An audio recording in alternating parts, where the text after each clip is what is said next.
पिंपरी चिंचवडच्या मोशीमध्ये दुर्घटना घडली आणि 6 जणांचा मृत्यू झाला। त्यांचे मृतदेह बाहेर काढण्यात आलेले आहेत। आणखी 3 जणांचा शोध एनडीआरएफचं पथक घेत आहे।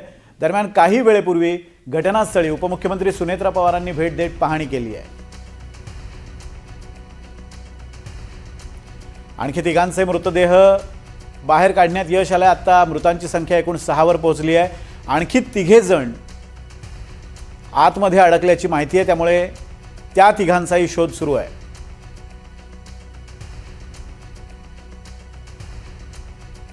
दुर्दैवी आहे जे कचऱ्याच्या ढिगाखाली जे कामगारांचा मृत्यू झालेला आहे त्यांच्याविषयी मी संवेदना व्यक्त करते माझ्यातर्फे आणि शासनातर्फेही।